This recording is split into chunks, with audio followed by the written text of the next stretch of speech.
you said. Thank you. And also, Jenna, can I request that with the introduction, can we limit the introduction to 2 minutes, please? And because the items will be taken as read. And apologies, Madam Spear, for the item that you couldn't open. Team. Thank you, Chairperson. Good morning to you. Good morning to the members, management, and staff, and good morning to the members of public who are following this meeting. Chairperson, rightly so, I've already had a discussion with my team. All the presentation will be, as soon as we have been read, we'll limit our presentation and then we'll take the questions from the members. The first submission, Chairperson, will be delivered by Dokas Rakharakane. The request is about the frequency response. Dokas will just take you through, and in the 2 minutes that has been allocated to you, and then immediately she will take members to the recommendation that is sought. And staff, I'd like to present an exemption for Kriel Power Station. They are requesting we draw you to table 1 where it indicates. So this is basically a frequency response exemption as explained in the submission. So drawing you to section 14, which is the recommendations. So for record, A, the generator must demonstrate and provide assurance that reports must be submitted to NERSA and the Grid Code Secretariat on the progress achieved. Over to you. Thank you. Thank you, Mr. Mkiza. Members, the report is before you. Any questions, comments? Ms. Bia? Just to confirm, because I see the requested dates there, especially there's Unit 6, which is just will be met by the Eskom Kriel Power Station. With the work that needs to be done, because the reasons for non-compliance there in B, it states there is still some who not want to be in a situation where they again come back and say they are requesting the change. So I just wanted that Chair, seeing that it's something that will happen within the next 3 months, if actually adequate to do the work, that punitive measures that we have. Thank you, Chair. Thank you, Madam Spear. Mr. Mkiza, Senior. Thanks, Chairperson, and thanks to Kiza. I'd just like to get clarity when I go to table 1, the commissioning date, and am I right to understand it as meaning that the units they were coming at different stages from 1976 to 1979, and also to give flexibility that if they somehow in the process decide to deal with these units differently in terms of scheduling them. Does it mean that these units are going to be these steps that and 5, I mean unit 1, unit 6, unit 4 and 5, and then come later with unit 4 and yeah. So I just wanted to get you there because of the dates that are put. Other than just what is shown there, one is not like any contingency for them to be able to complete it outlined. And on 2.5B, is it B? Yes. You're talking of the installation of a control system. I've just to know, when was the control system installed? There's still a problem with that. And when will be the refurbishment fit? And then under 6.1, when it comes to the technical risks, I would just like to know, are all other power stations compliant in this regard? Just to be able to see what is the threshold for the system to absorb. I am supportive of the extension in the sense that there is nothing that can be done to comply, but the plan must be plausible as outlined. But in terms of interrogating it technically for its efficacy, thank you. Thank you, Case Tom. Thank you, Chairperson, and thanks to Mr. Kiza for the presentation. So issues of clarity are more or less linked to what other members have mentioned, but I would state them in the best way that I think I would understand. I just want to understand from the team in terms of what is the reasonable time to make a power plant compliant with clause 3165 that has been made. Because, Chairperson, in terms of the dates that find out whether those dates are they reasonable to ensure that the plant would comply with that particular clause. And as well as in the submission, I may have missed it, there is no indication assessed the proposed dates that are given. How did they assess these particular dates, or they just took them as by the applicant? The other thing, Chairperson, is that I think, and I'm assuming the contractor team can just assist in providing some. That Ms. Kalakane has joined. So yeah, back to you, Mr. Shogi and the team. Thanks, Chairperson. Let me try and address some of the questions, and then if where I'm unable, Dorcas and when around the timing of the submission set in November, but the application by the power station itself, it came way before that. So they, in terms of their project plan, they were well within time to complete this control system optimization by date. So it's just that we are only considering it now. What we will do is with a progress report on each unit as they do this optimization. So the project plan that they presented and it was accepted by the GCAC. And again, linking to what I don't just take dates. We verify if the dates are realistic. They will be able to meet those things. Yes, and then they don't meet. And as a GCAC, the only remedy that we have is but the project management is entirely on the applicant.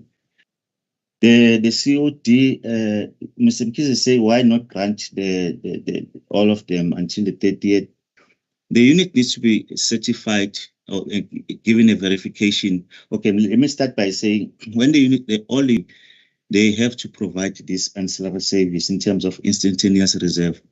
Why do we need these drops below the required system frequency? So these, if they are not certified for this ancillary service, they are not able to participate. Each unit is certified, then system ops, they will know which units they can be called upon when the system frequency drops below the acceptable level. So as they get certified each and every month, then they will be ops.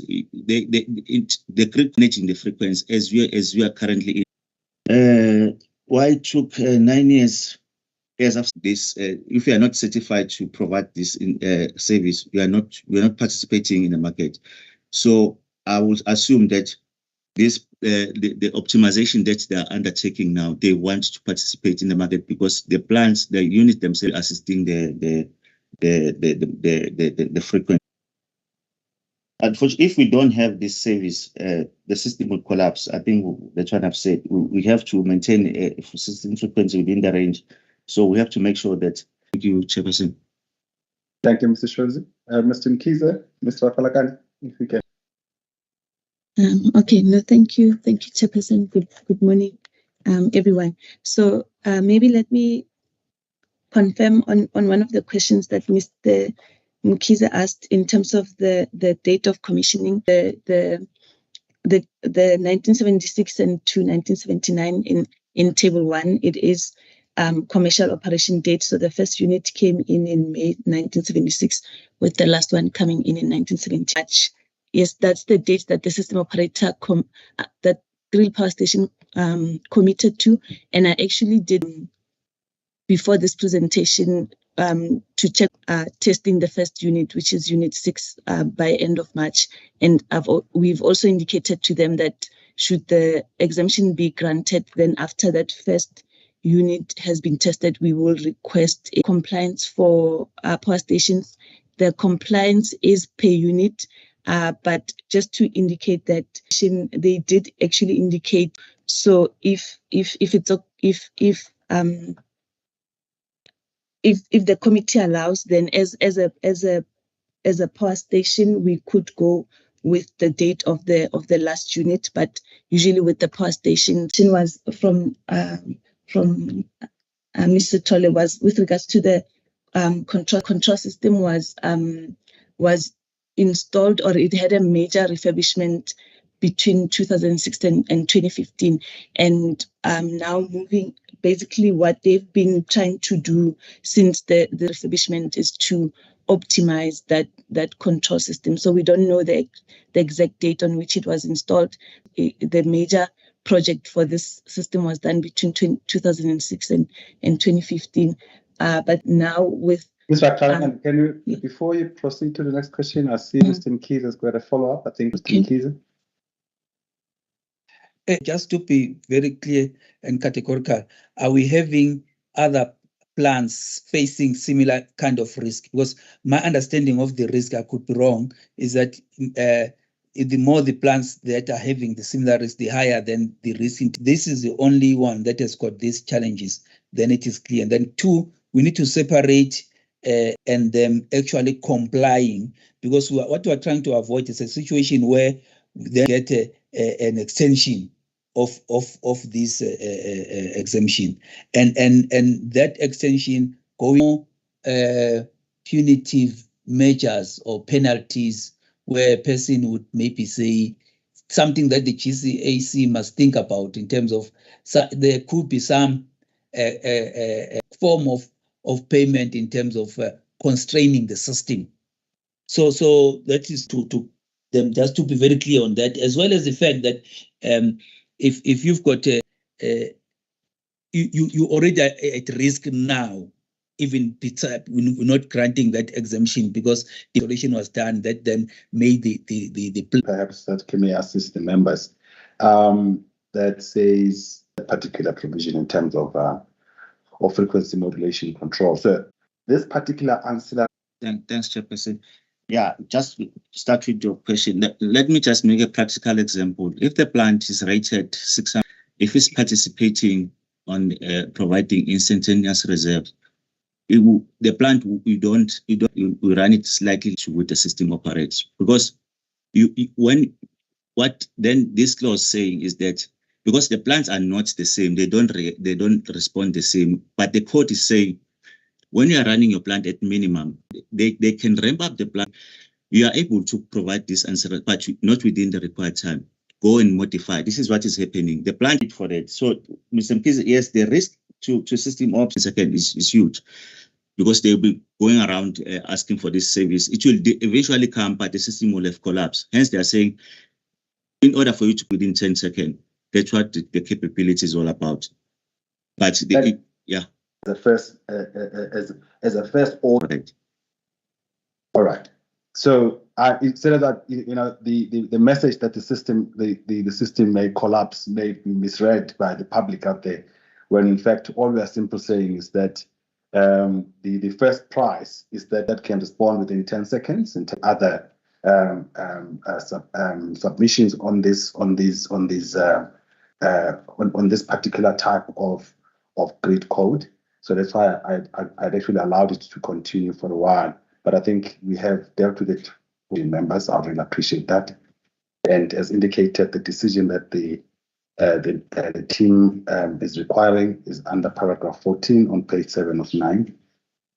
By show of hands, members, if we are responded to your questions that we can actually support.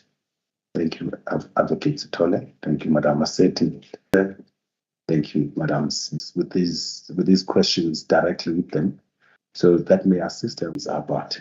Thank you, Madam Spear. We have a follow-up. Still, your hand is still, or it's still lingering hand. Thank you, so much.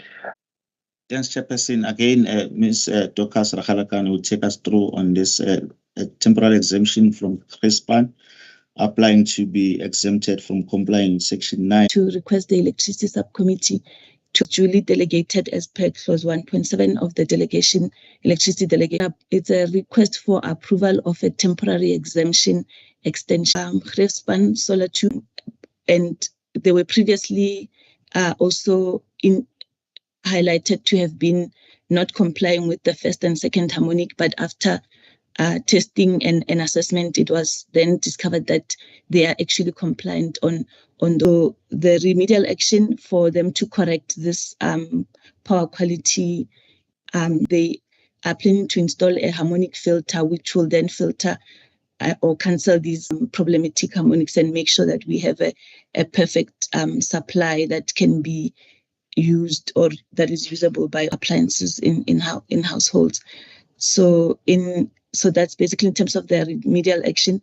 So I'll just also take the submission to be read and Grefspan 2 solar PV be approved as outlined in table 2, and also we request or recommend that the conditions attached to the presentation document before you. Any questions, comments? Show of hands. Mr. Mkhize. Thanks, Chairperson. Isolation. It should be clear as to the system as a whole, because there are also other renewable energy power producers, and therefore one needs to I think that would be important, because the same applies with the previous one. But maybe in the next harmonic filter, I think it's going to be important that in the submission itself that is specifically and categorically stated, and then there's a reflection on the adequacy of that remedial action, and then just also to indicate, because overall it should clearly state what is amiss, what needs to be fixed for compliance, adequate enough, we've given enough contingency, so that this thing of having to deal with these matters for extension of these exemption thing, that it adds much value. So there is no need, but otherwise I support. Thank you. Thank you, Mr. Mkhize. Madam Massetti. Chairperson, just for my clarification, on the paragraph B, paragraph 5.1b, read that with the on what is not compliant. Maybe it's just the reading of it. Which one is not compliant? The other two are compliant. So I just wanted to make sure that it also makes sense to the person that will be. I just wanted to make sure that is done, Chairperson. And then the second thing that I wanted to just clarify is in respect of the about the manner of doing it, in terms of a possible unfair exclusion of that plant at the time when it needs to be dispatched, and it is the time for that plant to be dispatched. And for some reason, we think that we have not met this in a manner that is fair and not for payment when we now decide on deemed payments during the tariffs. Thank you. Thank you, Madam Massetti. I see no further hands. Can I hand it back to you? Mr. Shows, perhaps you want to go first, or to you, Ms. Kalaka? I'm hoping to be able to give the reader a view in terms of the exemptions that we've approved, and even to just give an idea in terms of how many of those exemptions of a particular we have currently on the system. But we do take what is contained in paragraph 5.1 to all the power quality lines and the remedial action. We've only focused on the 38th harmonic, because it's not all harmonics that are not compliant, but the 38th one, to just capture the part about the harmonic, because the clause itself, it talks to 3 parameters. It's just that they're not compliant on one of those parameters. So I hope that clarifies it, but just to confirm that it's basically how it appears in the code. And I think the second was with regards to curtailment. So the operator is the one responsible for particular power quality requirement. They are, or they do have a right to curtail the plant. If the system operator sees that there's a need to curtail, then they will curtail. And when it comes to issues of, I would assume that each when those then the reason for curtailment is usually provided to the applicant. I think that is basically maintained in their contracts in terms of how then do we prove that curtailment was due to a non-compliance. But let me ask, maybe we start to assist me on that one. Madam Massetti, we can follow up, and then of paragraph 9 or section 9.3 or so. All that I was asking, the alignment in the write-up of paragraph 5.1 and that what is in table 2 is not what you immediately read in paragraph 5.1b. That's all that I'm saying. So one just needs to immediately understand what is said, and that partial compliance becomes evident in the write-up that is in paragraph 5.1b. That's all that I'm saying. We as an independent regulator keep this information for our to pick up these things and make sure that we will not allow cost associated with those. That is my question, Chair. The users of electricity, so that there is no and people must pay for such payments. That is just what I'm trying to ascertain here. Thank you. Just to be direct, to say to the team, just add there in terms of the amendment of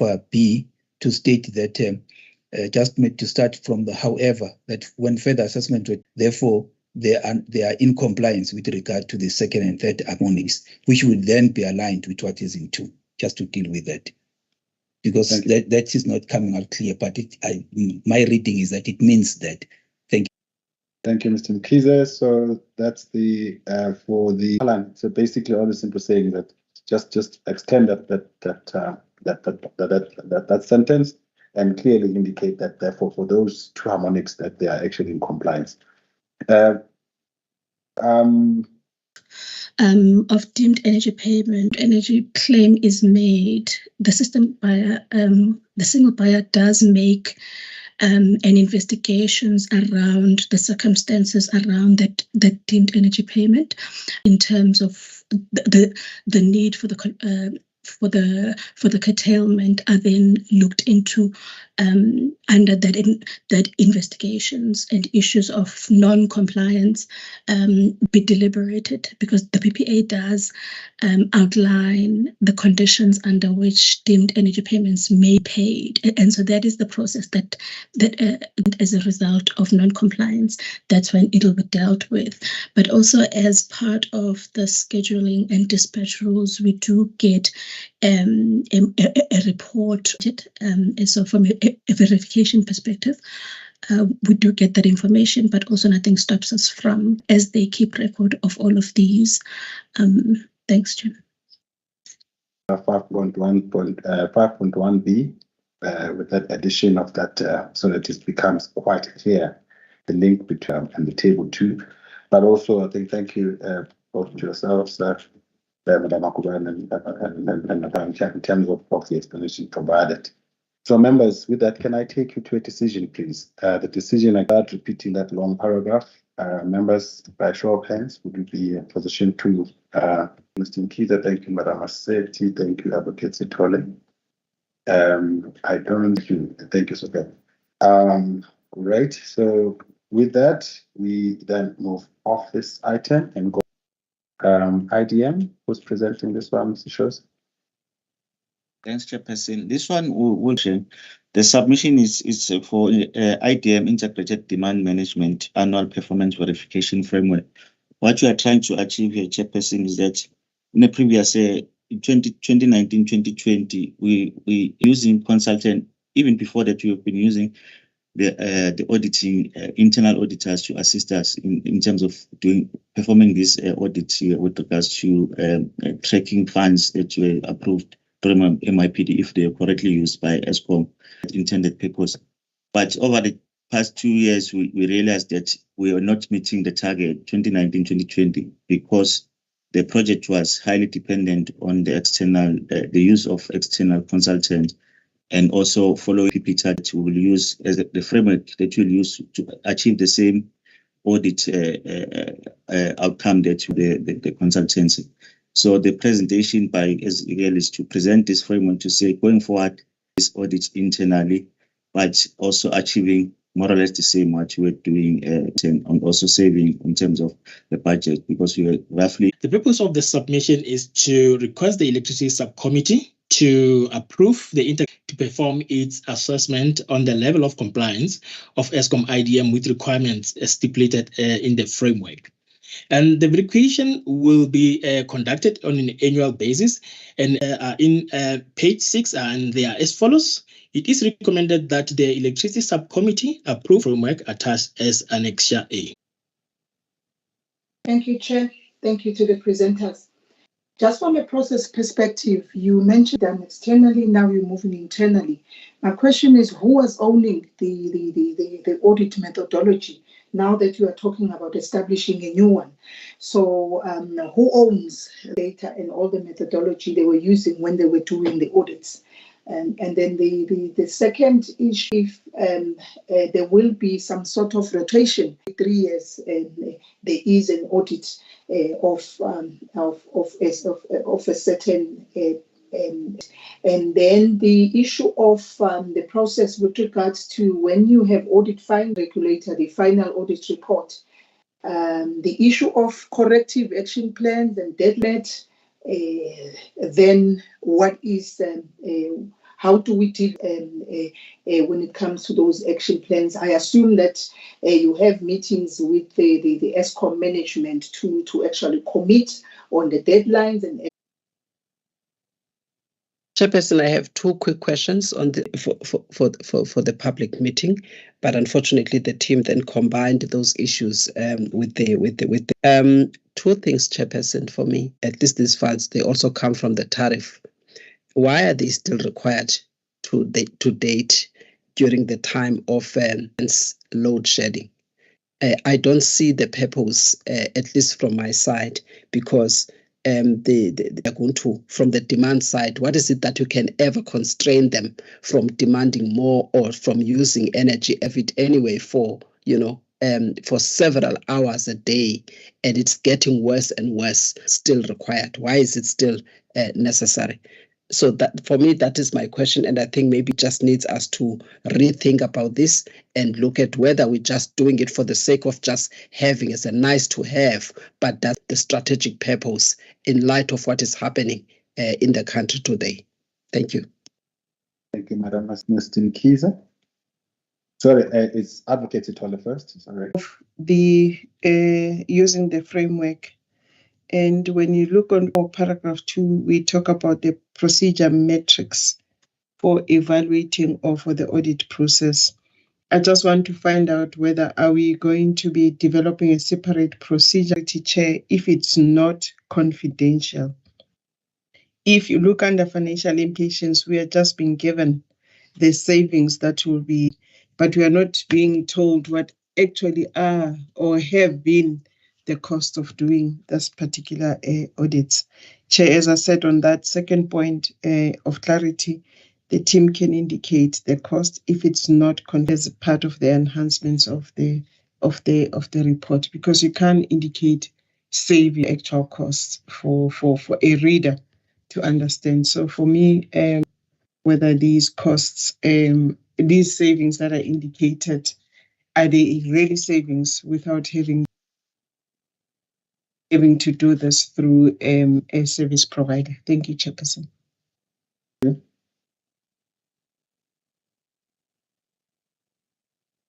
Thank you, Chairperson. I'll start off with the 9, second paragraph. We've got an almost 20-year-old first line of implementation, excess of 20 years. So that is the first thing. Then the other one is that confidence in terms of decision making thereon. And my question is, why is this framework not extended to propose the EEDSM targets as well. He alluded to the load shedding as demand for it to be then funded to reduce the to reduce demand. It doesn't make sense. An absurdity for me. Just to say, in the current dispensation, with all things considered, still relevant and required. Because we seem to be saying that you find sometimes in the way we do things, which also will confuse the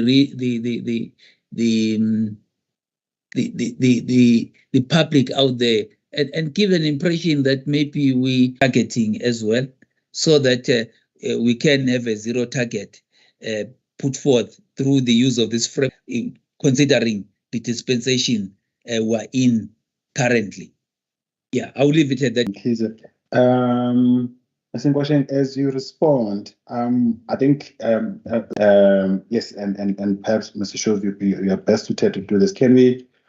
This committee is about regulatory items. Anything to deal with money doesn't quite belong here, and also it might be in the event that in the future you want to go out to tender.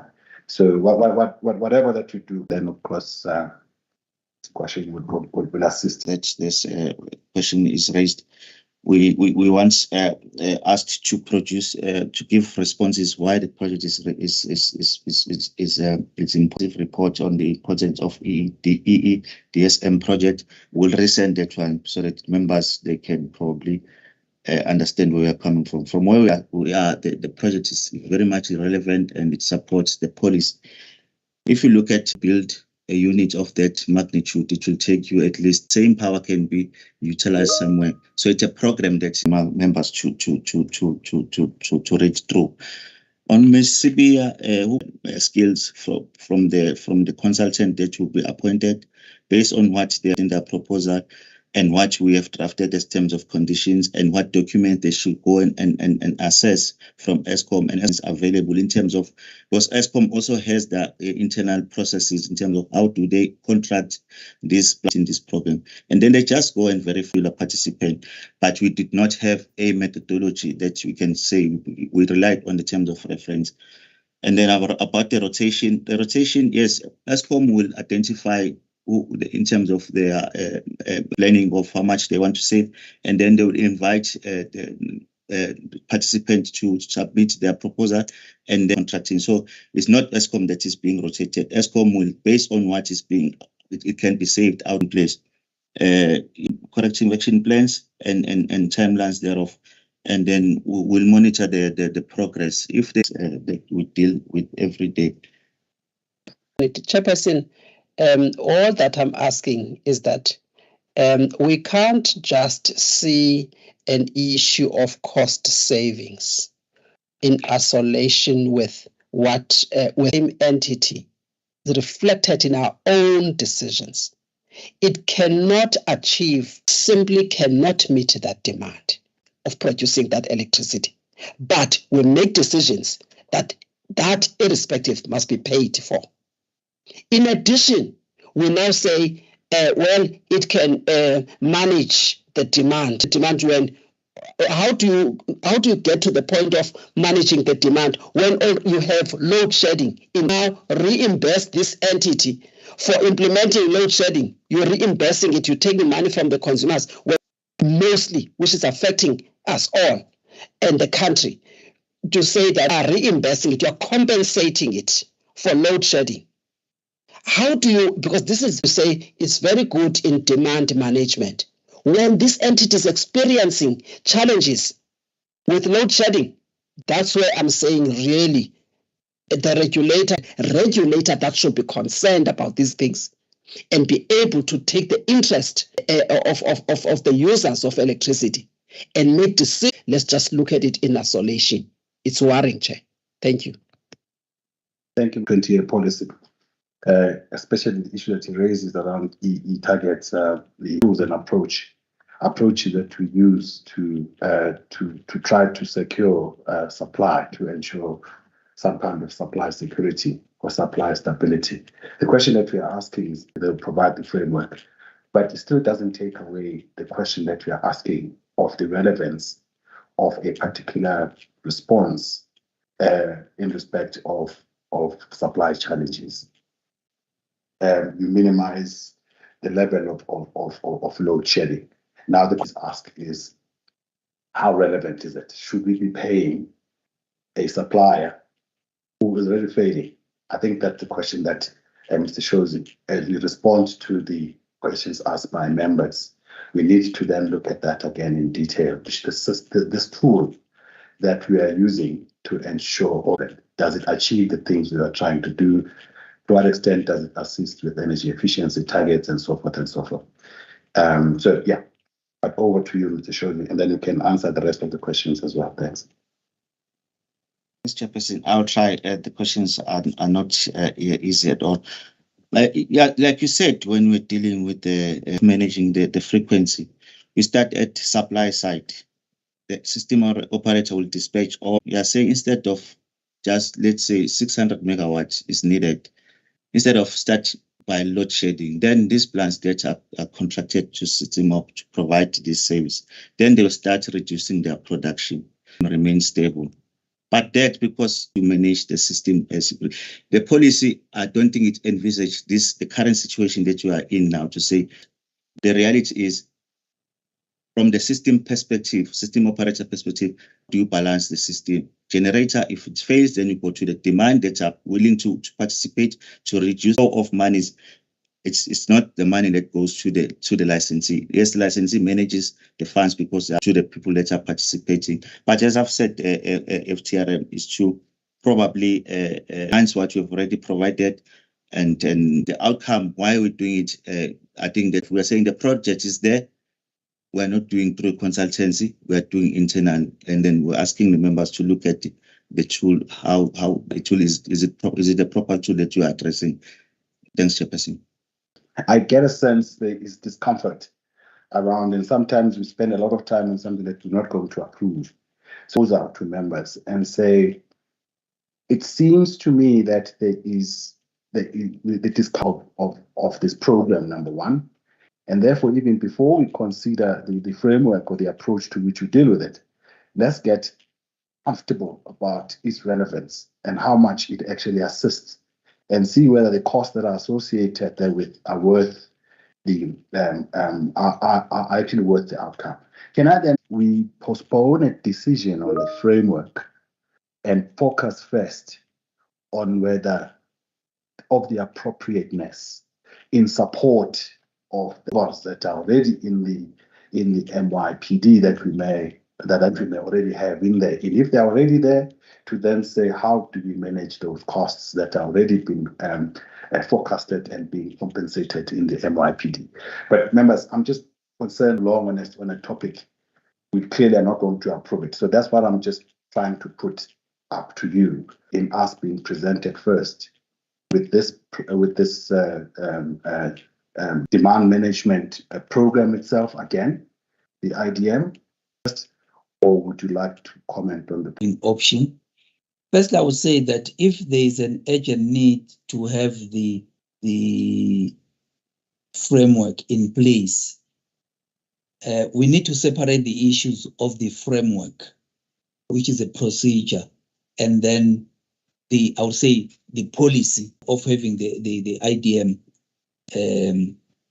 I would say that maybe first choice is there a chance of separating the two, and then you can separate the two and then go with looking just at the framework and then flag all these things to then provide feedback in terms of the exercises that we said we need to do in terms of looking at what is not right, the MYPD, and the issues that we want to specifically zoom in, and the total review. You are the ones that are going to be doing the evaluation for the year that was.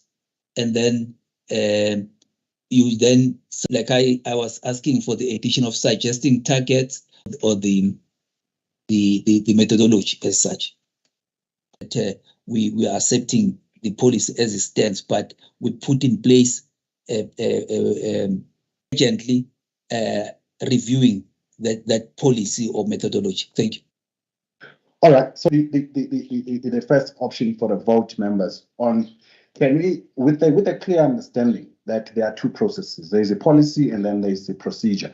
What's before us is a procedure and the framework that actually would give effect to that procedure. So, members, would you be comfortable to approve the framework with the view that as a second step, the team would actually come back with that policy is implemented? So the tool, even if the framework, even if approved, may well then end up being redundant. But if it's still relevant, then at least the team would actually have the framework to actually go about it. Would you be comfortable with that approach by a show of hands? Those are to be comfortable with that approach. Mr. Mkhize, yes, thanks. Madam Spear, Advocate Sitole. Right. I assume, Madam Maseti, you would have preferred the starting with the policy first before approval, correct? Yes, Chairperson, I dissent. I would like my the minister to a dissenting view. Developments that are happening. Surely, even if we're dealing with the procedure, we need to be certain about the adequacy of that procedure for the evaluation. Otherwise, we'll be evaluating something and overcompensate if we had not put off the program and the performance associated with this program. So I'm dissenting on that basis. Thank you. Thank you, Madam Maseti, and your dissent to be so noted. Mr. Shozi, you have your decision. By the way, I supported either way, so yeah, I'm comfortable with the. So you've got your decision on item 7. If we can then go, I am uncomfortable though. So whoever is presenting, Mr. Shozi, can they not talk numbers? Because a number. We are still to another unavoidable matter. Unfortunately, could not join us. Back to the item that work and the other one. The other one is that because with an associated procedure, and the other one is the policy itself. That there is a need for this policy to be read. And so members were saying, look, let's approve the framework as presented, but that. And please capture her dissent accordingly, or her dissenting view accordingly. But then saying, even if this is approved, we still need to then engage on the policy review to see the relevance of this, and even in that it is being captured under NYPD, whether it's still relevant or not. So the framework is approved. However, the members are saying is approved subject to this issue actually being brought. They actually need department and engage and then come back with on this coming one. It has numbers, so even if we are presenting it at high level publicly, I'm uncomfortable with the mention of numbers and they are not highlighted as yellow. So can I get guidance from you, Mr. Shozi, and the team? Mrs. Chopra, yes. Can I get guidance from actual numbers? The team is aware of, rather than to the actual numbers that are indicated there, although the numbers may not be indicated at it. But over to you, I guess, Mr. Shozi and the team. I don't know who's presenting this one. By Ms. Mabinya, votes 8 and 9. We had a discussion to say because of the similarities of the two submissions, even though they're coming from the different applicants. They are for on the NPAs that you approved by the regulator, the conditions. So that's for the concept around the report is the same. She will report them simultaneously and then probably take the members, which is not going to be diverging figures, and also take members to the recommendation if that is the same. But the concept is the same. Thank you. I think that is in order, Mr. Shozi. Ms. Mabinya, if you can represent, deal with each one of them, but without mentioning numbers. Over. Item number 8 is a short-term NPA between Eskom and Sublime Technology, while item number 9 is a long-term NPA between Eskom and the Hillside.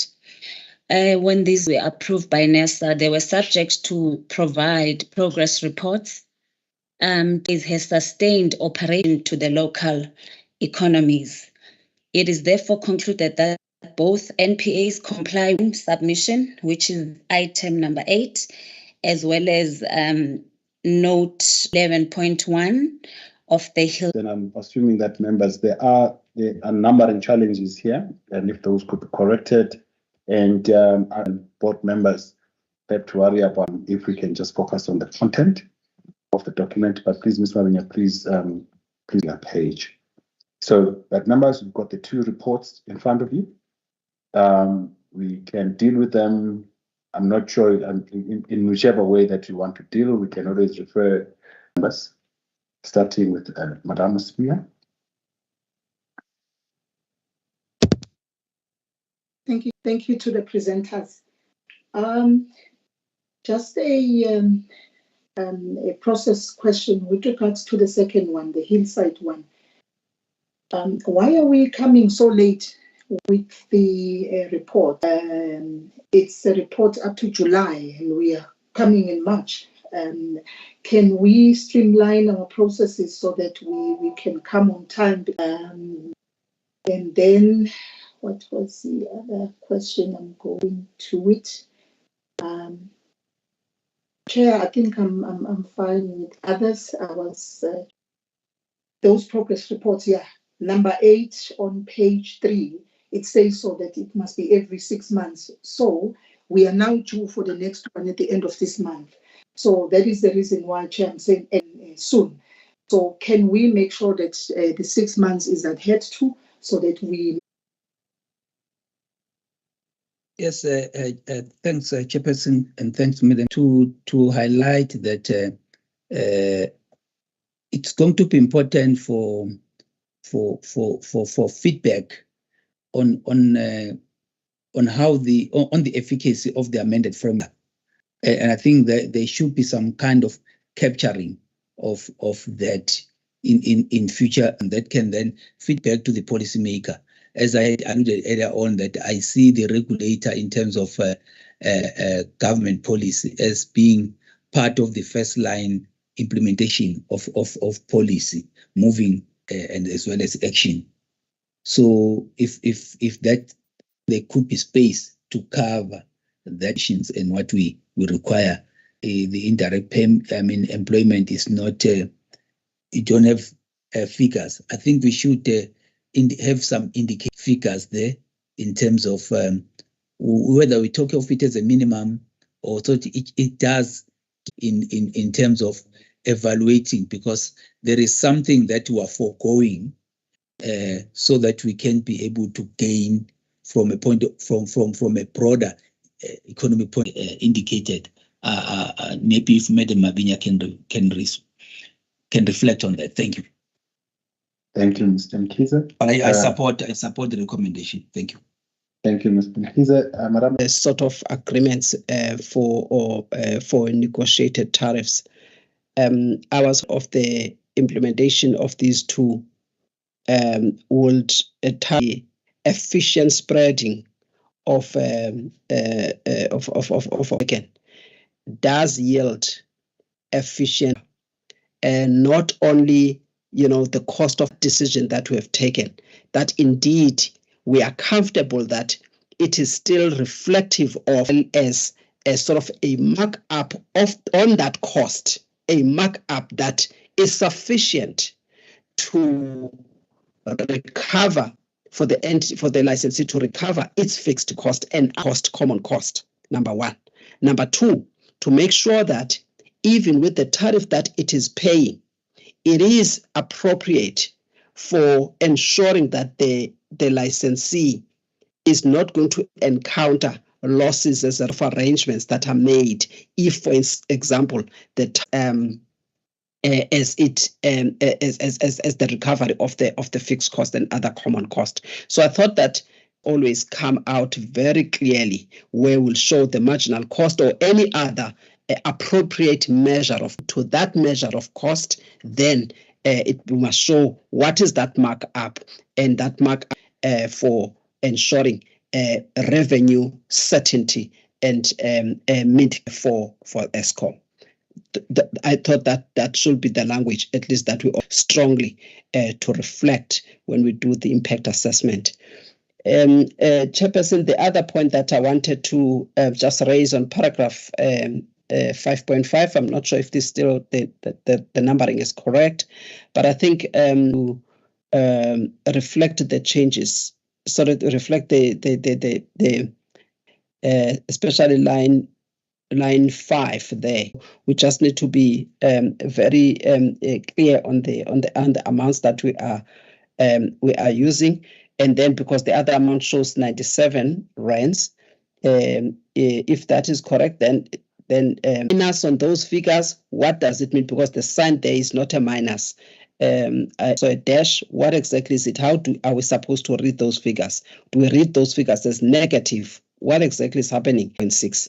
If we can be clarified on that, Chairperson. And I think that paragraph is very important in now talking about the revenue that is required for the regulated entity, which is the point that I made earlier. Even when we were consulting on this, those numbers were not public. And that's for a number of competitive. So even as the team, as we respond, please just do it in cents per kilowatt hour. So that's why those numbers are what they are. But nonetheless, can I hand over back to Madam Abinya to respond, please, to all of the questions that have been posed by members? Thank you, Chairperson. The first question from Ms.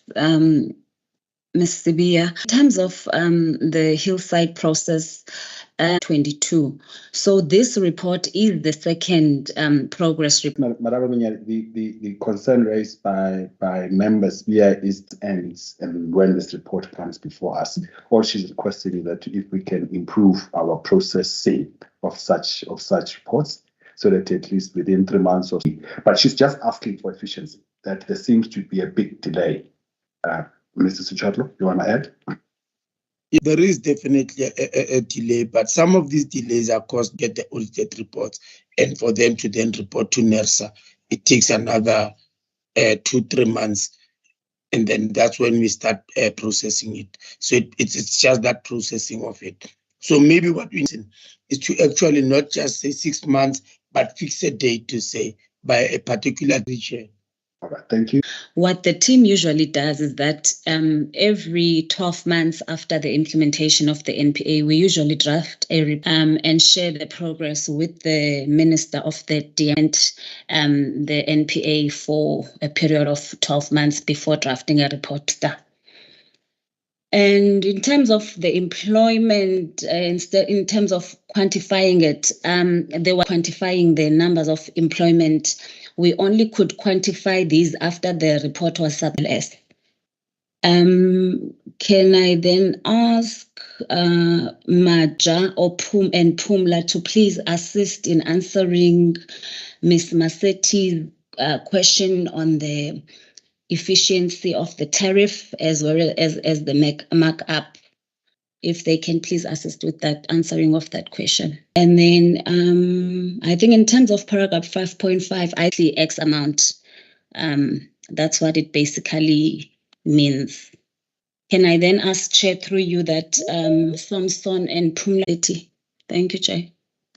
All right, thank you. But also before you do, I think in terms of readability, I guess what Madam Maseti was asking for is that if we're going to use wiggle sign like that, at least let's write it out so that in case somebody else later reads this, they can actually understand, but somebody else may not. So, and that may apply to all of the things that we do, that we minimize where we can, Mrs. Chota. We minimize where we can the use of, all of this TLA letter acronyms and whatever, unless that been explained up front, and also signs like that. They may mean something to us, but they mean to everybody. Thank you, Mr. Buota. The original, we will clearly show what the markup is. Thank you. Sorry, I have to come in there, Chairperson. I think maybe Maja tried to answer it. Am I allowed, Chairperson? Yes, please. And then that there is no. Remember what happens if we don't have these NPAs, then that means that the fixed cost for this particular customer would then be spread to the other customers. And it would mean that the other customers would of the RCA amount to them, but then It's an enhancement that we'll need to do, but it is done through the Hillside also assist to be able to quantify that value. But I think if you recall that for all of these NPAs to the licensee. So yeah, I just thought I would actually clarify that. I see there's a follow-up from Ms. Sibia. Thank you, Chair. To be in this position of a 10-year contract, this is a better version. We will continuously keep on as a country upgrading this contract, because from where it was a loss-making worst contract ever. To be at this level, it's now being a 10-year contract that was reopened, and also the interruption clauses also are working a lot. When I saw them there, I said, yeah, it's a right way to go, but let's see how it proceeds going forward. The pricing, we might not be slightly there, but at least it's better than the one that was there initially, which was creating a lot of issues. I just wanted to raise that. Thank you. And I think that detailed annual report, please consider all of these issues that come with these contracts. With that, members, questions have been sufficiently dealt with. If we can, Madam Spear, your hand is still up, legacy hand. Thank you, ma'am. With that, if we can then move members, basically may differ in terms of the report itself, but both are here for noting. So if members, by show of hands, would be happy to note both reports, please. Thanks, Chairperson. On this one, I'll call again Mr. Mwasheng to do on the report on annual performance for IDM program. Over to you, Mr. Mwasheng. Mr. Mwasheng. And Commissioner Kwasheng, taking into account the questions raised by members or comments of ESCOM's IDM demand response and the supplemental demands response, the amounts there in terms of the savings and also in terms of the expenditure as well. And then I would say, going to the recommendations that are recommended, that the electricity subcommittee note the ESCOM IDM annual performance as attached as Annex A. Thank you, Chair. Thank you, Mr. Nkwashe. It was quick and dirty. Great. Members, taken as this item 10 of the comments raised under the framework. With that, members, the recommendation is on page 5 of 13. We are asked to note this annual report. By show of hands, members, if we can then move. If we can then move to item 11. Thanks, Chairperson. This one will be presented by Mr. Mkize Jr. on the medium-term systematic policy outlook report for which was published by ESCOM. They decided to produce this report by end of each if there are issues of clarity or enhancement. Thank you, Chair. Mr. Mkize Jr. Thank you, Chair. Greet the members again and the Chair. And the subject called Medium-Term System Adequacy Outlook. This is a report that ESCOM produces every year annually to assess the adequacy of the system requirement. So, and then for members to approve the report. And if there are any sort of questions, they can be deliberated at the end. But I will just probably mention for about 18 terawatt hours. So this obviously depicts a very tight system that desperately needs capacity. Whether that capacity is in the form of baseload or renewables, the report distinguishes it. However, last year's report was quite clear that there is a need for a terawatt hour. It does go into detail in terms of what NERSA recommends. And so I will take members to section 14, which recommends that the committee notes the results from medium-term system adequacy outlook, which is attached. Mr. Mkize, for your not so nice news, but nonetheless, members, we've got the report before us, considered as read. Any questions, comments? I guess there is the story is out there. Everybody knows there is no. Thank you then to a decision which is on page 4 of 50. Okay, Mr. Mkize, I see your hand is up. If you can come in, sir.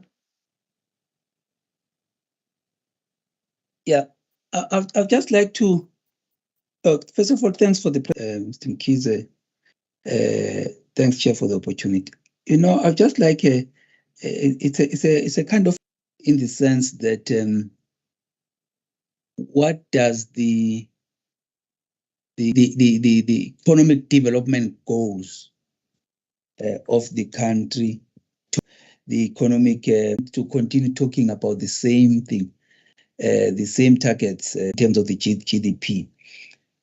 How does it gel with the aspirations now of government? Because then change.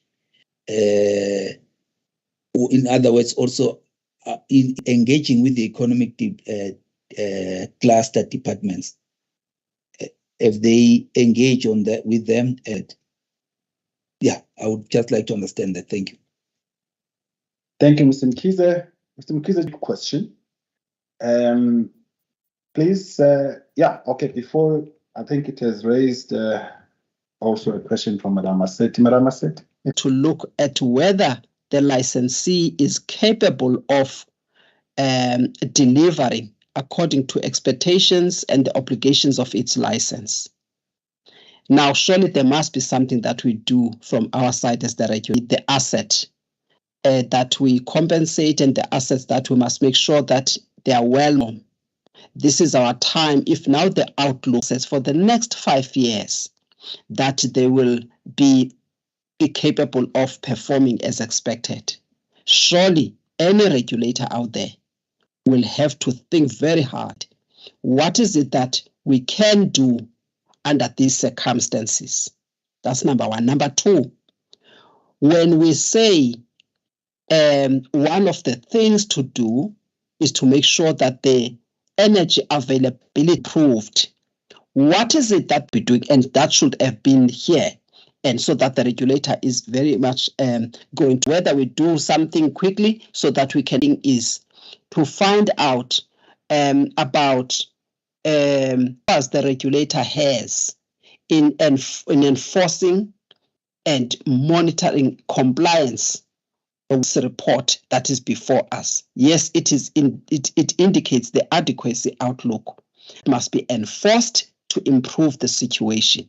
What powers do we have to enforce such? Report should have addressed those issues, and I would like them to be clarified on those. Thank you. Thank you, Madam Massetti. I guess to respond to all of them. However, just to protect you as well, just to indicate that I guess the question was, did we in the previous report think about this? That says it's not. If not, should we then request an opportunity? And but it's also to the team at ELR that says, can we maybe commit to doing not just presenting the actual results, but to then interpret the actual result to say what do they mean in terms of economic, and also, and if the issues around EAF are what they are, what are the tools available to the energy regulator to assist the energy regulator to the EAF and so forth. But over to you. I'm just saying, I think if we don't have the answers, and we may commit to then coming back with the answers. All right. Thank you, Chair. I will attempt to answer some of the questions as you alluded, and then we will also team members. Vuiswa is here, Mr. Shores is also here. But in terms of Mr. Mkize's question regarding developmental goals, the economy, obviously, in order for us to ameliorate our triple poverty and have presented, it is clear that the energy that is coming out of the system cannot sustain even the current economy. Thinking of minus 0.3 which is what was projected. And then for the moderate high demand growth, you're looking at about 1%. STAR can only look at changing the all projects in the report. We have made some recommendations in terms of how ESCOM can reach the 65% EAF, which is what is required minimum to at least reduce unserved energy to at least 3. The report that between 2016 and 2017, ESCOM actually surmounted those 2 years. And if you look at the PCLF at that time, it was sitting around 13%. So we are concerned by the fact that ESCOM is keeping its PCLF at 10.3% and yet is hoping to increase its EAF. So we have recommended that it should be. I don't know. I can mute. All right. Thank you so much. So I think we can only recommend to ESCOM so far in terms of what it needs to do, and also emphasizing that renewables will be able to ameliorate most of the load shedding, of which we do not agree. We have stated in the report that for short duration demand, you need that can respond quickly. So which means you need something like gas, or you need something like coal plants, not non-dispatch, which cannot be controlled by the system operator.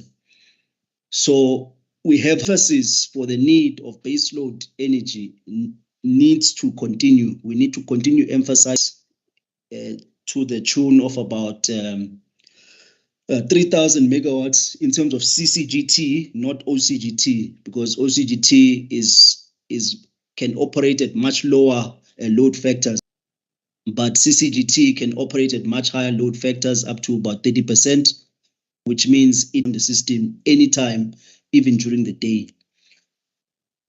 So, and then what powers do we have? I think we have recommended in this report the things that we think that ESCOM needs to do, or Mr. Shozi or any of the colleagues, if there's anything that can be added. Thank you, Chair. Can I guide? I think the questions from members are very substantial questions, and I would have, for instance, I would have liked to have seen a link to it. I mean, for me, whilst it would be useful to get a special report, would I be fair to put it to you, Mr. Shozi, that perhaps if we can look at that and promise members a more comprehensive. Thank you. And thank you, Mr. Kiza, in terms of the report. But maybe, therefore, in terms of the recommendation, can I then ask that we then add, other than just the noting and the approval of the NERSA's MTS, that we can add a third one, 14.3 there, that we will then have a detailed report. This, Mr. Kiza Jr. If it was possible that this report can be approved as is, and then we can also then add this additional report that looks at the economic adequate system. Correct. That's what I was as an addition. Saying. Yes, that's what I was saying. I was saying that add item 14.3 to Mr. Nkiza. Chairperson, I fully support the stance that is now being taken to say that in terms of the implications report be a separate matter that is dealt with, because it also talks to the dealing with the maladies that are there in the MYPD in terms of the generation quality incentive. Just to people, even if it means somehow having a carrot and stick approach to see how all of these things gel. And that kind of a report, if need be, can also the economic cluster policies, like the industrial policy that you mentioned, Chairperson. So I I support that, and I don't think it would be fair to expect a knee-jerk reaction or response. Come back again and say the recommendations are on page 459, but can we add and submit back to this committee? Can I maybe just get an appropriate timeline? I know we've still got municipality things, because this will probably take the whole ELR team to be able to assist timeline. That discussion with the team will have an idea how much time we'll need, then we'll be able to commit through the matters arising from there. Okay, thank you. Without putting 2.3 properly on your side? Correct, Chair. Thank you. All right. So can I then put it to the vote, members? All this, the actual recommendations 14.1.2.3 also support. So, Mr. Shozi, you've got your decision, sir. Can we now move to item 12? We've got 40 minutes for the remaining items. So maybe we can pick up pace a little bit. Thank you. Item 12, over to you. Thanks, Chairperson. Mr. Mwasheng, 1 minute, sir. Take it as read. Thanks. 1 and 2022. Now, the performance side. Now, the audit was conducted in alignment.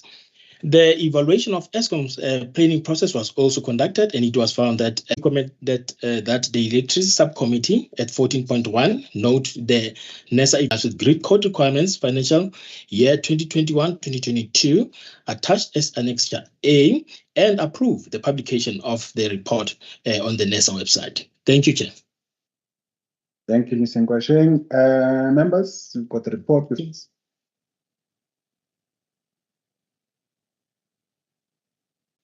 So, members, can I then take you to the recommendation, which is on page 6, as indicated, 6 of 83, and then see by show of hands, members, if we can note the report and approve the publication thereof.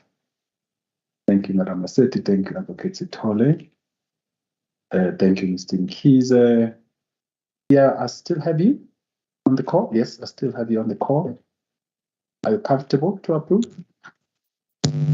Yes, Chair. Thank you, ma'am. I also support the approval. All right, so you've got your decision, Mr. Shozi. Mr. Shozi?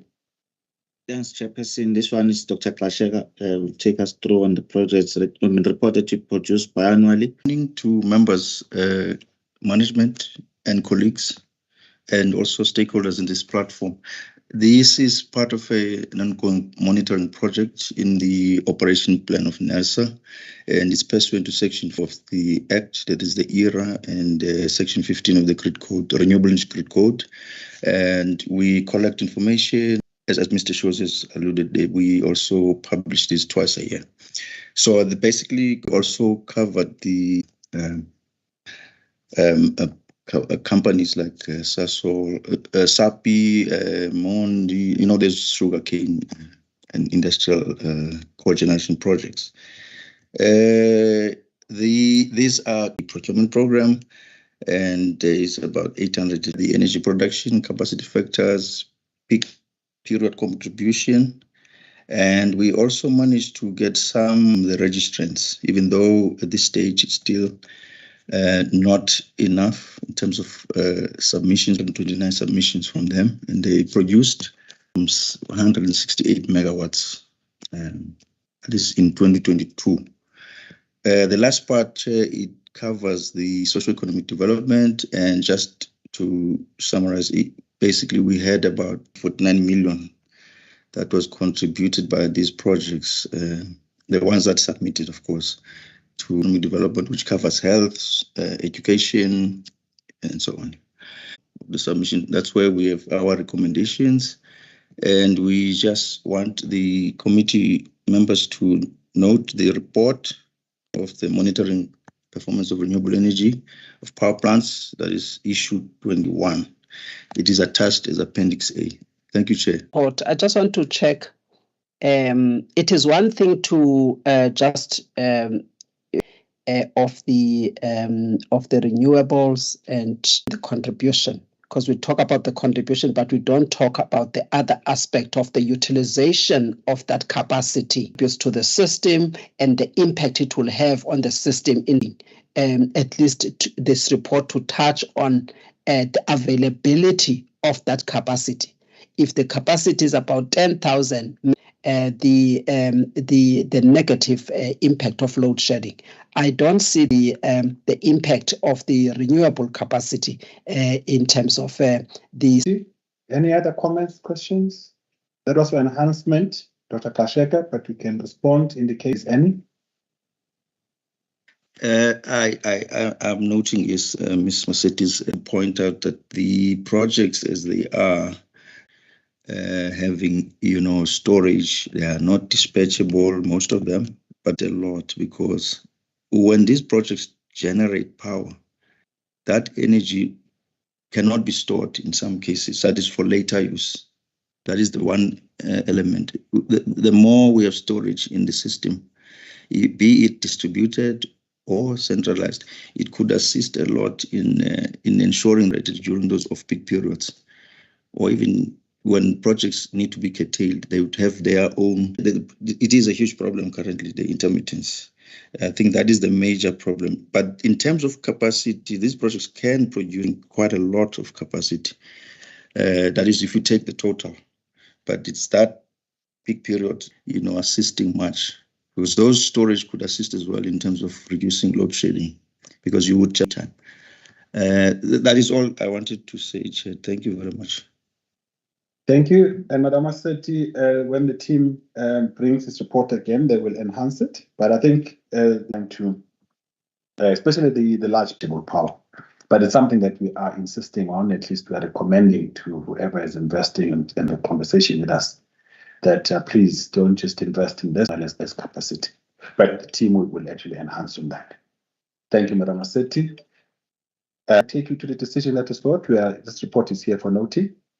Members, can you note raise? Thank you, Mr. Nkiza. Thank you, Madam Maseti. Thank you, Ms. Mia. Advocates, happy to note. I'm happy, Chair. I think I'm struggling a bit with raising my hands. Okay, thank you, Madam. With that, can we move then to item 14, consolidated report on resource generation, the audits?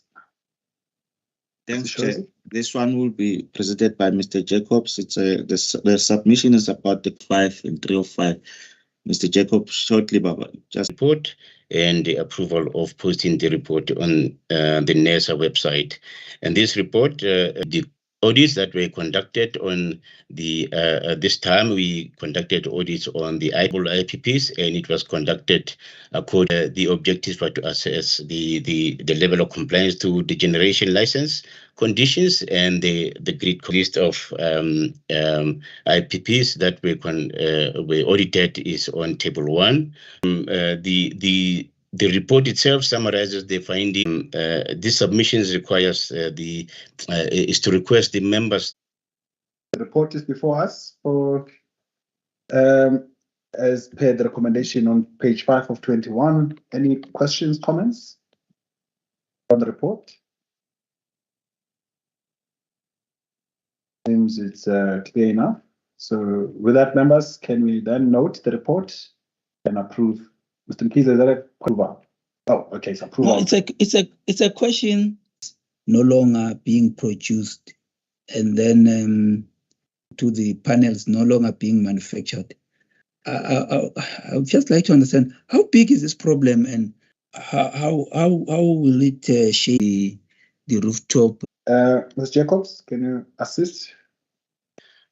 Okay, thank you, Chair. With producing is a different, but procured from other manufacturers. Is that the specification might be a little bit different, and it may require the licensee to change its specifications or to change its requirement to fit its own use. But the manufacturers are still producing. Thank you, Mr. Jacobs. Yeah, sorry, the chairperson, I forgot just one thing. Sorry, my apologies. Is it coal-fired or PV? Because I'm seeing it's written PV, but the narrative matching that. Yeah, I actually wanted to point to that, Mr. Jacobs. If you can correct that, please. Okay, as I indicated before, the report or it's actually part of the table for us to conduct audits, but at this time we have included it. Properly understood. So table 4, please, Mr. Jacob, just Yes, change there for solar PV there. So correct that, please. I think you just need to correct that. Thank you. Yeah, noted. All right. With that change, members, that will be made on Kelvin. Can I see by show we can note the report, and that report can then be published as well? Thank you, Chairperson. The next report will be presented by Ms. Moni Souza. The report is on it's a annual consolidated report on customer education and the plan and the versus actual, how was it conducted, where was it achieved. But on page the table is not numbered. I think page submission has been read, but she will point you out on silent issues on the report. Thanks, Chairperson. Apologies, Chair, it's a lingering hand. Apologies. All right, thank you. And Ms. Souza, if you can just continue then, presentation.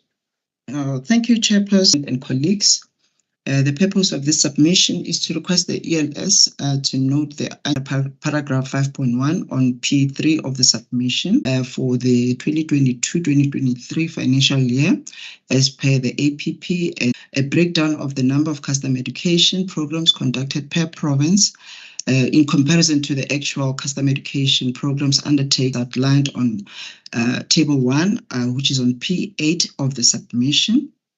For this financial year, Chairperson, the majority of programs that were conducted was through face-to-face engagements, which is comprised of 57 customer education exhibitions, and was aware that the ELS notes the annual consolidated report on customer education program, as well as the deviations as indicated on paragraph 5.1 of the submission. I thank you, Chair. Thank you, Madam. Members, we've got the report before us. Any questions, comments? I think you're okay. Advocate Tole. Chairperson, thank you. And then of the booklets into other languages, because one of the things that we sit in at our offices was that ordinary men in the street, particularly as are mentioned in the report, Chair, I do not think they are sufficient, and we do need to reach out to the wider population of our country. Thank you, Chairperson, and thanks, Madam Souza, for the presentation. I note that this customer education and as well as stakeholder engagement, but regarding the customer education or stakeholder engagement, where I had asked if there's any to partake in this customer education as well as stakeholder engagement, because at the end, when you are busy dealing with customers, their experience of challenges is at a municipal level. That then, for me, I'd just like to know. Thank you, Ms. Mkhize. I see no further hands, Ms. Souza.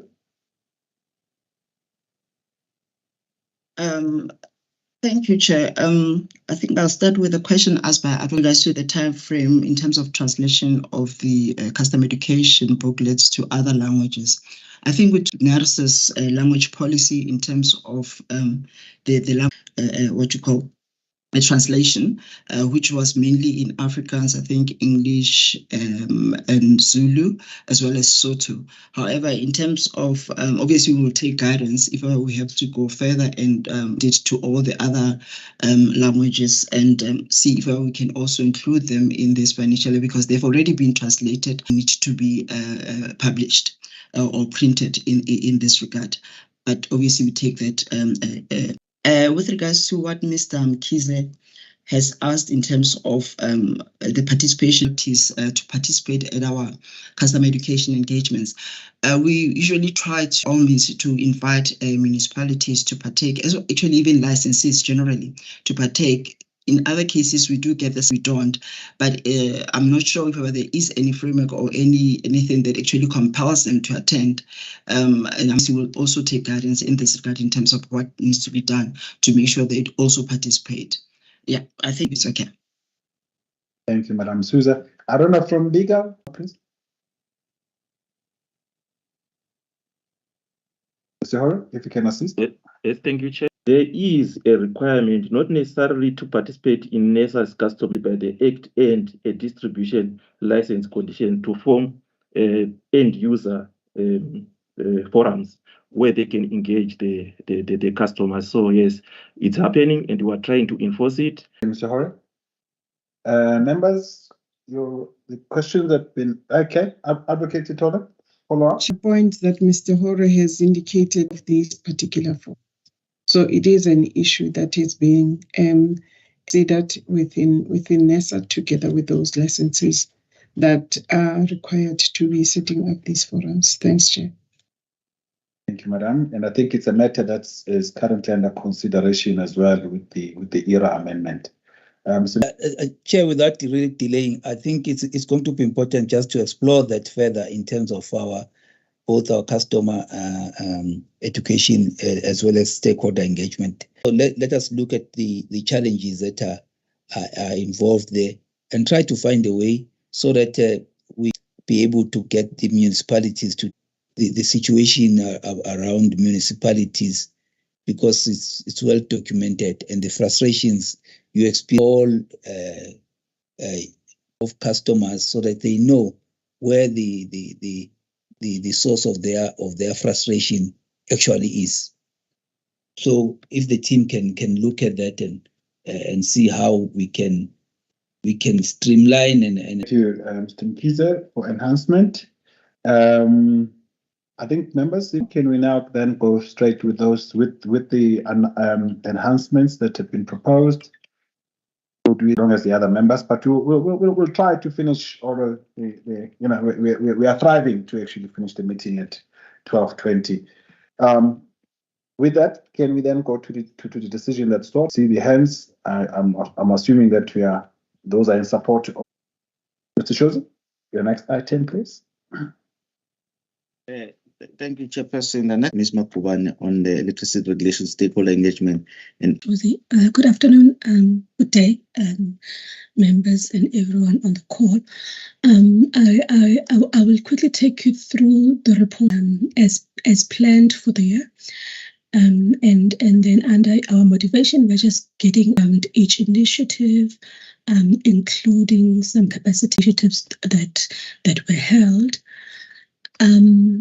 I would take the report as read and bring you to our recommendation, where we are requesting ELS to note the report as attached. Thanks, Chair. Thanks, Madam Makubane. Members, any question, comment on the report?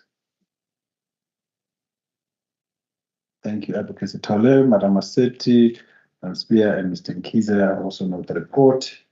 Mr. Show's decision, sir. I think that brings us to the end of the open meeting.